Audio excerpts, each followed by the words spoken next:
حضرت مولانا یوسف رحمۃ اللہ علیہ فرماتے تھے تفسیر لکھ کر جہنم میں گیا ہے، تفسیر بے نقطہ لکھ کر.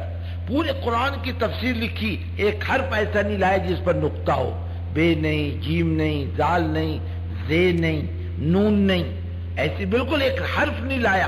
ایسے قرآن پاک کی تفسیر لکھی بے نقطہ، لاجواب تفسیر، لیکن فرمایا لکھ کر جہنم میں گیا. اس کے لیے اس کی وجہ سے امت میں انتشار آیا تھا، اللہ نے اس کو جہنم میں ڈالا. اور فرماتے تھے کہ اکبر کو گمراہ کرنے والے ابو الفضل فیضی دونوں تھے، اللہ نے دونوں کو جہنم میں داخل کیا. اور تفسیر بے نقطہ لکھنے والے بھی یہی ہیں، اکبر کو گمراہ کرنے والے بھی یہی ہیں، امت میں انتشار لانے والی بھی یہی ہیں. اس لیے میرے بھائیوں، اللہ ہمارے تمہارے دامن کو اس سے پاک کرے. بہت ہوشیار ہو کر چلنے کا وقت ہے، بہت چوکنا ہو کر وقت چلنے کا وقت ہے. ہمارے نفس سے بھی تبلیغ کو خطرہ ہے اور باہر سے بھی نفس سے تبلیغ کو خطرہ ہے. بڑے پن کی بیماری آدمی کو مار دیتی. اپنے مقام پر ایک تو یہ ملاقاتیں، اور اپنے مقام پر بزرگوں 3 روز کی جماعتوں کو لے کر جانا دیہاتوں میں، اطراف کو بناؤ، دیہاتوں کو ٹھیک ٹھاک کرو. ورنہ بزرگوں صدیوں سے پڑے ہوئے ہیں دیہات، ان کا کوئی پرسان حال نہیں. اپنی پوری توانائی، پوری صلاحیت لگا دو. ابھی جماعتیں بنا کر اطراف میں جاؤ، 3 دن رہو، اپنی دال روٹی پکاؤ، ان کو بھی کھلاؤ، خود بھی کھاؤ، ان کو جوڑو، ان کا کلمہ نماز صحیح کرو، ملاقاتیں کرو، ساتھیوں پر محنت کرو. نقد جماعتیں اٹھا کر اپنی بستیوں میں لے کر کے آؤ، ایسی محنت کرو. سمجھدار جماعتیں ہوں گی تو 3 دن میں اتنا محنت کر لے گی کہ سال بھر کا کام ہو جائے.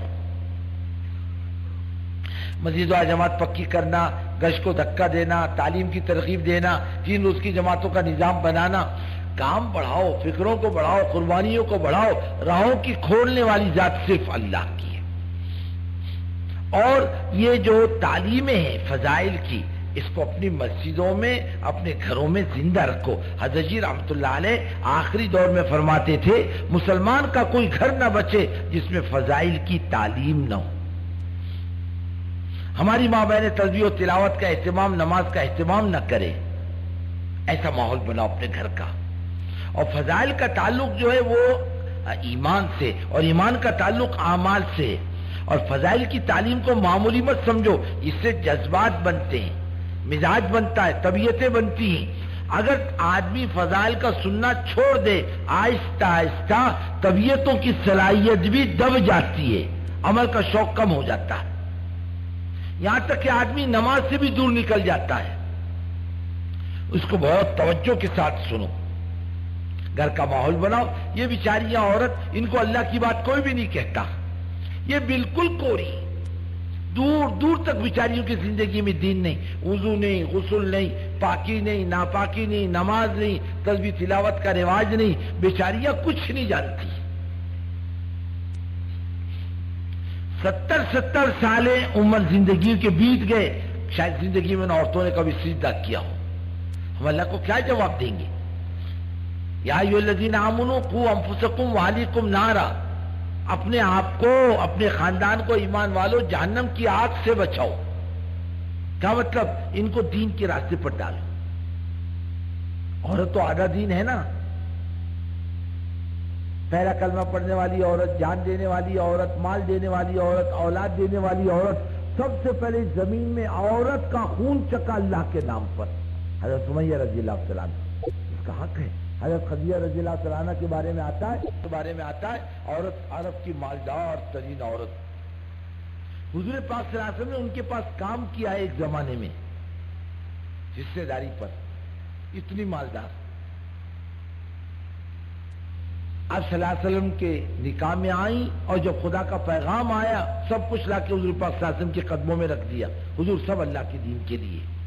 عرب کی مالدار ترین عورت. اور اتنے اثرات تھے مائی خدیجہ رضی اللہ تعالیٰ عنہ کے کہ وہ جب تک زندہ رہی قریش کی ہمت نہیں پڑی کہ حضور پاک صلی اللہ علیہ وسلم پر ہاتھ ڈال دیں. اتنی مضبوط پوزیشن کی تھی. وہ جو بائیکاٹ ہوا نا شعیب ابی طالب کے اندر، 3 سال تک مسلمانوں کا بائیکاٹ ہوا ہے. 3 سال تک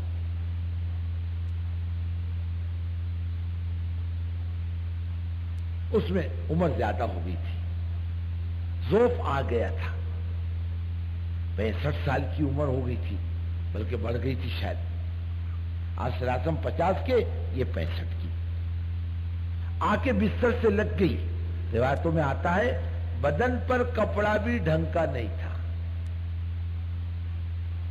کرتا پھٹا ہوا تھا، اگر یہ کپ حصہ چھپا لے یہ کھل جاتا تھا، اور اس کو ڈھانکو تو یہ کھل جائے، پھٹا ہوا کرتا، اور 3 دن سے گھر میں کھانے کو کچھ بھی نہیں، اور بستر سے لگ گئی۔ اللہ کے رسول صلی اللہ علیہ وسلم پاس بیٹھے، کہنے لگی حضور مجھے کوئی شکایت نہیں، اللہ نے میرا سب کچھ اپنے دین کے لیے قبول کیا، اس کا احسان ہے۔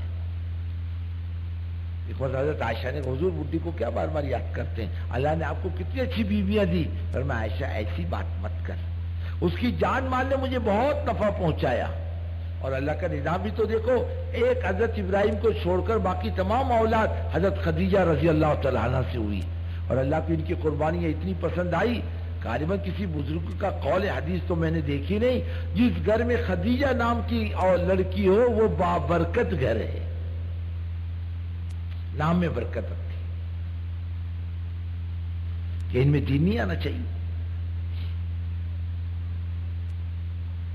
یہ آنے کا راستہ مار پیٹ نہیں، ڈنڈے سے مارو گے نا، ہاں وہ بھی بڑی ضدی ہے، مر جاؤں گی نماز نہیں پڑھوں گی، جو کرنا ہے کر لے، چل، کیا کرو گے آپ؟ نفرت مت لاؤ، بلکہ پیار محبت کے ساتھ راہ پر لاؤ۔ فرمایا اللہ کے رسول صلی اللہ علیہ وسلم نے تیری پسلی سے بنی ہے، کھینچو گے تو ٹوٹ جائے گی، اور اگر تیری چھوڑ دو گے تو تیری رہے گی، اس کے تیرے پن سے نفع اٹھا لو۔ یہ تعلیم بہت جاندار چیز ہے، فضائل کی تعلیم معمولی مت سمجھو، یہ گھروں کے نقشوں کو پلٹ دیتی، آہستہ آہستہ۔ ایک تو تعلیم فضائل کی، اور بزرگوں امت میں گھسنے کا مزاج بنا، بیٹھو، دوستی کرو، قریب جاؤ، مانوس کرو، امت کو محنت کا میدان بناؤ۔ طاقت تمہاری میری نہیں ہے، عوام کی طاقت ہے، عوام جس کے ساتھ ہے طاقت اس کے ساتھ ہے، سمجھے؟ تمہاری میری کوئی پوزیشن نہیں، آج کا عوام طاقت رکھتا ہے، دنیا کو الٹنا پلٹنا اس کے بس کی بات ہے، عوام اصل ہے۔ فرماتے تھے مولانا الیاس رحمۃ اللہ علیہ کہ اس کو محنت کا میدان بناؤ، اور خصوصی غریب طبقے کو اللہ تمہارے اندرون میں ایسی طاقت پیدا کرے گا، ایٹمم کی طاقت بھی کچھ نہیں۔